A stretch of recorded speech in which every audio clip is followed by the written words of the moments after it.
जब भी किसी इंसान के साथ बुरा होता है तो हम कहते हैं कि उसे तो अपने कर्मों की सजा मिल रही है, और जब किसी के साथ अच्छा होता है तो हम कहते हैं कि उसके पूर्व जन्म के कर्म अच्छे रहे होंगे, इसीलिए उसके साथ अच्छा हो रहा है। अब ये सोचने की बात है कि अगर हमें पिछले जन्म के कर्म अगर हमें इस जन्म में भुगतने पड़ते हैं तो परमात्मा ने ऐसी व्यवस्था ही क्यों बनाई? आखिर जो इंसान कर्म अभी करता है उसका फल उसे अभी क्यों नहीं मिलता, ताकि उसे यह भी तो पता चले कि कर्म का फल कैसे मिलता है। पिछले जन्मों को तो कोई याद नहीं रखता। अगर पिछले जन्मों के कर्मों का फल इस जन्म में मिलता है तो फिर आदमी को फल का एहसास कैसे होगा कि सच में जो भी हमारे साथ आज हो रहा है वो पिछले जन्मों के कर्मों का नतीजा है, या फिर कर्म का कोई और चक्कर हमारे जीवन को निर्धारित करता है। अगर आप ये बात समझ लेते हैं तो आपके मन से कर्म के बारे में सारी गलत धारणाएं टूट जाएंगी, और इस कहानी को सुनने के बाद आपको यह भी पता चलेगी कर्मों का फल कब और कैसे मिलता है और कर्म किस प्रकार काम करते हैं। इससे पहले आप हमारी इस कहानी में खो जाएं, इस चैनल को सब्सक्राइब जरूर कर लें। तो चलिए कहानी शुरू करते हैं। एक बार की बात है, एक बार तथागत गौतम बुद्ध के एक शिष्य ने उनसे पूछा कि हे बुद्ध, कर्म क्या है, जरा विस्तार से हमें इसके बारे में बताने की कृपा कीजिए। ये सुनने के बाद बुद्ध कहते हैं, मैं कर्म को समझाने के लिए तुम्हें एक कहानी सुनाता हूँ। इस कहानी को सुनने के बाद तुम्हें कर्मों के बारे में पता चल जाएगा। इसके बाद बुद्ध कहना शुरू करते हैं कि किसी राज्य में एक राजा राज करता था। एक दिन राजा निर्णय करते हैं कि आज मैं घूमने के लिए अपनी प्रजा के बीच में जाता हूँ। वो अपने मंत्री को साथ लेकर अपने राज्य की बाजार में घूमने के लिए अपने रथ पर सवार होकर निकल जाते हैं। राजा अपने राज्य की सुख समृद्धि को देखकर बहुत प्रसन्न होते हैं। ऐसे ही अपने मंत्री के साथ बातें करते हुए राजा की नजर एक दुकानदार पर पड़ती है। उसे गौर से देखने के बाद राजा अपने मंत्री से कहता है कि मंत्री, पता नहीं क्यों मेरे मन में अचानक यह ख्याल आया कि मैं क्यों न इस दुकानदार को फांसी की सजा सुना दूं। राजा ये बात मंत्री को बताने के बाद इसके बारे में भूल गया और उनके बीच दूसरी बातों पर चर्चा होने लगी। ऐसे ही शाम तक घूमने के बाद राजा अपने महल में वापस आ जाता है, लेकिन अब भी मंत्री के मन में राजा की बोली हुई वो बात घूम रही थी। वो सोच रहा था कि राजा के मन में ऐसा ख्याल क्यों आया कि उस दुकानदार को फांसी की सजा दे दें। बिना कोई बात के किसी के मन में ऐसा ख्याल कैसे आ सकता है? इसी सोच विचार के कारण वो मंत्री रात भर सो नहीं पाया और सुबह उठते ही उस बाजार की तरफ निकल गया जहाँ पर उस दुकानदार की दुकान थी। वहां पहुंचने के बाद उस मंत्री ने आसपास के लोगों से पूछा। कुछ लोगों से बात करने के बाद मंत्री को पता चला कि वो दुकानदार अक्सर लोगों से बात नहीं करता और हमेशा चुप चुप रहता है, और ऐसा लगता है कि वो बहुत दुखी है। लोगों से उस दुकानदार के बारे में ये बात सुनने के बाद वो मंत्री उस दुकानदार के पास जाता है और उससे पूछता है कि तुम इतने दुखी क्यों रहते हो।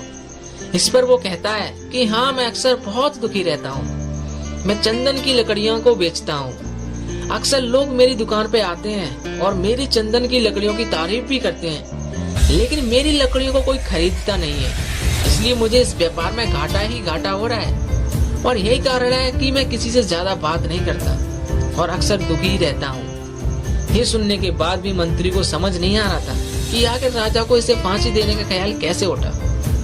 इसके बाद मंत्री उस दुकानदार से पूछता है कि अगर मान लो तुम्हारी कोई भी लकड़ी ना बिके तो तुम क्या करोगे? यह सुनकर दुकानदार गुस्से में कहता है कि फिर मैं इस राज्य के राजा के मरने का इंतजार करूंगा। जब वो मरेगा तो उसके दाह संस्कार में मैं अपनी चंदन की सारी लकड़ियां दे दूंगा, जिससे दूसरे राज्य के लोगों को भी मेरी लकड़ियों के बारे में पता चलेगा और वहां से लोग मेरी लकड़ियां खरीदने के लिए आया करेंगे। ये सुनते ही मंत्री समझ गया कि आखिर राजा के मन में वो ख्याल क्यों उठा था। वहां से जाने से पहले मंत्री ने उस दुकानदार से कुछ लकड़ियां खरीद लेता है और बदले में उसे कुछ मुद्राएं दे देता है, जिससे वो दुकानदार प्रसन्न हो जाता है। इसके बाद वो लकड़ियां लेकर राजा के पास जाता है और वो लकड़ियां राजा को भेंट करते हुए कहता है कि हे राजन, आप जिस दुकानदार को फांसी की सजा देने की बात कर रहे थे उसने आपके लिए चंदन की लकड़ियां भेंट में भेजी है। ये सुनने के बाद राजा ने उन लकड़ियों का निरीक्षण किया। उन्होंने उन लकड़ियों के करीब जाकर सूंघना शुरू किया और उनकी खुशबू से राजा मदहोश हो गया। उसे वो खुशबू बहुत अच्छी लगी। इससे वो राजा इतना प्रसन्न हो गया कि उसने अपने मंत्री को कुछ सोने की मुद्राएं देते हुए कहा, ये मुद्राएं तुम उस दुकानदार को भेंट कर देना और उससे कह देना कि हमारे राजमहल में जब भी चंदन की लकड़ियों की जरूरत होगी तो उसी की दुकान से लकड़ियां खरीदी जाएंगी। मुद्राएं लेकर मंत्री राजमहल से रवाना हो जाता है कि राजा के मन का ख्याल अब पूरी तरह से बदल चुका है कि राजा को उस दुकानदार को फांसी देने का विचार अब कभी नहीं आएगा। और यह सोचते सोचते मंत्री उस दुकानदार की दुकान पर पहुंच जाता है और उसे वो स्वर्ण मुद्राएं देते हुए कहता है कि ये मुद्राएं राजा ने आपको भेंट में भेजी हैं। उन्हें आपकी चंदन की लकड़ियां बहुत पसंद आई और जहां तक मेरा सवाल है तो मैं राजा का मंत्री हूँ। पहले तो ये सुनकर वो दुकानदार घबरा जाता है क्योंकि उसने राजा के मरने की बद्दुआ की थी। उसने सोचा कि मंत्री ने कहीं वो बात राजा को बता तो ना दी, लेकिन मंत्री ने उसके विचार भांप लिए और उसने दुकानदार को तसल्ली दी कि उसने राजा को कुछ भी नहीं बताया है। यह सुनने के बाद दुकानदार बहुत लज्जित होता है।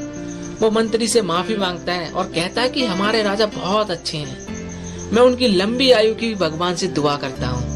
यह कहानी सुनने के बाद तथागत गौतम बुद्ध ने अपने शिष्यों से कहा कि अब तुम मुझे बताओ कि कर्म क्या है।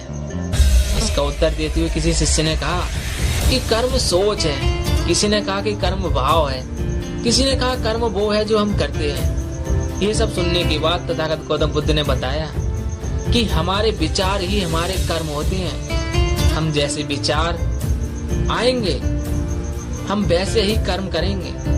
अक्सर हम किसी आदमी की क्रिया करने से ये तो जान लेते हैं कि उसके कर्म कैसे हैं, लेकिन हम ये कभी नहीं अनुमान लगा पाते कि वो जो कर्म कर रहा है वो उसके विचार का ही नतीजा है। ये कर्म करने से पहले उसके मन में उस कर्म को करने का विचार उठा होगा, उसी के बाद उसने वो कर्म किया है। हम भी जब अक्सर कर्म करते हैं तो हम शारीरिक रूप से ही कर्म का आकलन करते हैं। हम कभी भी अपने विचारों का निरीक्षण नहीं करते कि उस कर्म को करने के लिए हमारे विचार कैसे हैं।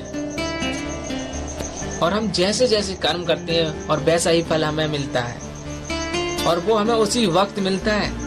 और लोग सोचते हैं कि अगर ये बुरे कर्म कर रहा है तो इससे अपने बुरे कर्मों का परिणाम अगले जन्म में भुगतना पड़ेगा, लेकिन ये धारणा गलत है, क्योंकि परमात्मा ऐसी व्यवस्था बना ही नहीं सकता जिससे हम अपने पिछले जन्म के कर्म इस जन्म में भोगने पड़े। परमात्मा कोई लेखा जोखा रखने वाला गृहस्थी तो है नहीं। अब आप यह सोच रहे हो कि हमें अपने कर्मों का फल उसी वक्त मिलता है, तो हमें पता क्यों नहीं चलता? अगर आपने कभी गौर किया हो, ध्यान किया हो कि जब आपको गुस्सा आता है तो आपका मन कितना अशांत हो जाता है, आपके विचारों में कितनी खलबली मच जाती है, जिसकी वजह से आपको शारीरिक और मानसिक कितनी यातना सहनी पड़ती है। आदमी गुस्सा तो करता है किसी और पे, लेकिन यातना तो वही सहता है। अगर कोई आदमी अच्छा काम करता है, दान दक्षिणा करता है, दूसरे की मदद करता है, तो उसे उसी वक्त उसके मन को कितनी शांति मिलती है, उसके मन को कितना आनंद प्राप्त होता है। और ये ठीक उसी समय होता है जब वो कर्म करता है। कर्म करने के बाद या कर्म करने से पहले हमें उस कर्म का फल नहीं मिल रहा था, ये कर्म का फल हमें कर्म करते वक्त मिल रहा था। हर क्रिया की प्रतिक्रिया होती है, जो भी क्रिया हम करेंगे उसकी प्रतिक्रिया भी अभी होगी। उदाहरण के तौर पे जब हम कोई गेंद दीवार पर फेंकते हैं तो वो दीवार से टकराकर हमारे पास वापस आती है। गेंद का फेंकना और उसका दीवार से टकराकर वापस आना, ये उसी पल हुआ था जब हमने गेंद फेंकी थी। और ऐसा नहीं हुआ था कि हमने आज गेंद फेंकी और वो लौटकर कल वापस आ रही हो।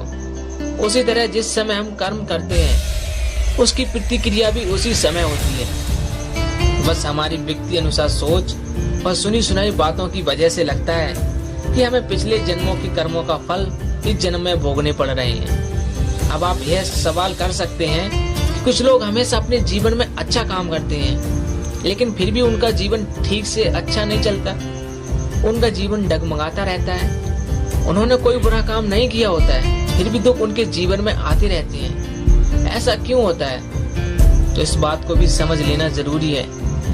जब भी हम बार बार एक ही तरीके से काम करते हैं तो वो काम हमारे संस्कार बन जाते हैं और संस्कार हमारी आत्मा से चिपक जाते हैं। हम मरने के बाद भी अपना शरीर तो छोड़ देते हैं, लेकिन जो संस्कार हमने निर्मित कर लिए हैं वो हमारे साथ ही जुड़े रह जाते हैं। और कोई भी हम जब अगला जन्म लेते हैं तो वही संस्कार हमारे साथ जन्म लेते हैं। इसलिए दो बच्चों के सोचने में और उनके कर्म करने में बहुत भेद होता है।